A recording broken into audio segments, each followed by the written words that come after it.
बड़ी खबर आ रही है दिल्ली कोचिंग कांड को लेकर। हाईकोर्ट सख्त है। दिल्ली पुलिस कल रिपोर्ट दाखिल करे, ये हाईकोर्ट की तरफ से मांग की गई है। एमसीडी कमिश्नर भी मौजूद रहें अदालत में, ये हाईकोर्ट ने कहा है। डीसीपी जांच अधिकारी भी कल अदालत में रहेंगे। ड्रेनेज सिस्टम से अतिक्रमण हटाया जाए, यह आदेश हाईकोर्ट की तरफ से दिया गया। अगली सुनवाई शुक्रवार दोपहर 2:30 बजे तय की गई है।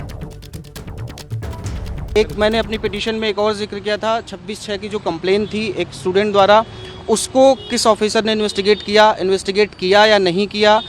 तो इन सारी बातों पर हाई कोर्ट ने संज्ञान लिया है और हाई कोर्ट ने इनसे जवाब मांगा है। फ्राइडे तक इन सारे लोगों को जवाब देना है। सर, हाई कोर्ट ने क्या ये भी कहा है कि अगर ये रिस्पॉन्सिबिलिटी फिक्स नहीं होती है तो मैटर लोकपाल या सीबीआई या सीवीसी को they have asked that they've asked to the petitioners that to whom you want to give this inquiry, so we'll have to give them that like CVC or the Lokpal has to investigate the matter. So we'll prepare to whom that inquiry can be done. So on Friday we'll suggest the court that to whom the inquiry can be and given. all the respondent has to file concern affidavit.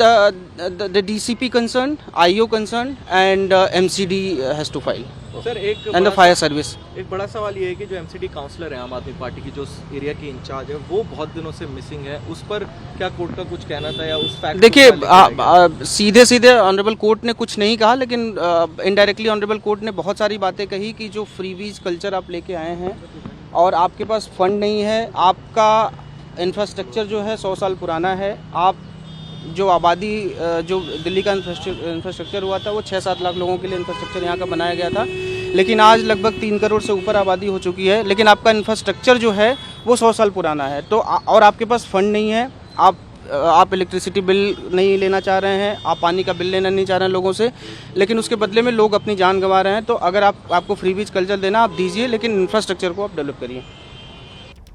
सीधे आपको लेकर चलेंगे। हमारे साथ हमारे सहयोगी इस वक्त मौजूद हैं, जाथिका मौजूद हैं, अहमद बिलाल मौजूद हैं और साथ ही निपुण सहगल। पहले निपुण का रुख करते हैं और जरा निपुण से जानते हैं कि हाईकोर्ट का आज की सुनवाई के दौरान ये जो अभी तक का आदेश सामने आया है, कुल मिलाकर बख्शा कोई नहीं जाएगा, जवाबदेही जिसकी भी है वो तय की जाएगी, यही अभी तक की तस्वीर साफ नजर आ रही है। निपुण, बिल्कुल, हाईकोर्ट के कार्यकारी चीफ जस्टिस मनमोहन ने बहुत सारी सख्त टिप्पणियां की और आदेश भी दिया। सबसे पहले तो हाईकोर्ट ने यह कहा है कि एमसीटी के आला अधिकारी जो हैं वो अपने एसी कमरों में क्यों बैठे हैं, वो क्यों नहीं जा रहे हैं फील्ड में, वो जाएंगे तो कम से कम बदलाव होगा। कोर्ट को ये जानकारी दी गई कि जिस इलाके में यह हादसा हुआ है वहाँ पर जो ड्रेनेज सिस्टम गुजरता है थोड़ी दूरी पर, उसके ऊपर एक अवैध मार्केट बस गया है। कोर्ट ने कहा कि क्या किसी की नज़र नहीं जाती है इस पे, जहाँ पे भी जो ड्रेनेज सिस्टम है उसके ऊपर अवैध निर्माण हो गया है उसको गिराया जाए, उसको हटाया जाए।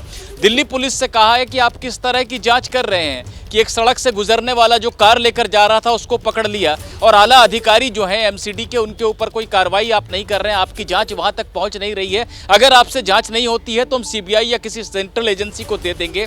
और सबसे बड़ी बात, दिल्ली सरकार पर बहुत सारी टिप्पणियां की है supreme court, Delhi high court ने, माफ कीजिएगा, बहुत सारी टिप्पणियां की हैं। कहा है कि आप जो ये मुफ्तखोरी का कल्चर जो आपने ये चला रखा है उसके बारे में आप दोबारा विचार करें। लोगों से आपको पैसा लेना नहीं है और आपके पास लोगों को, अपने कर्मचारियों को देने के लिए पैसे भी नहीं है।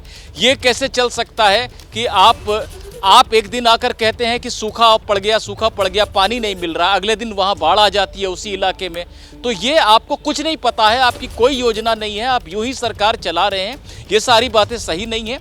दिल्ली हाई कोर्ट ने कहा है कि शुक्रवार दोपहर 2:30 बजे सुनवाई होगी। उस दिन जो है एमसीडी के कमिश्नर व्यक्तिगत रूप से मौजूद रहेंगे और एमसीडी दिल्ली पुलिस के अधिकारी भी मौजूद रहेंगे। आप रहिए मेरे साथ, में लौटूंगी आपके पास।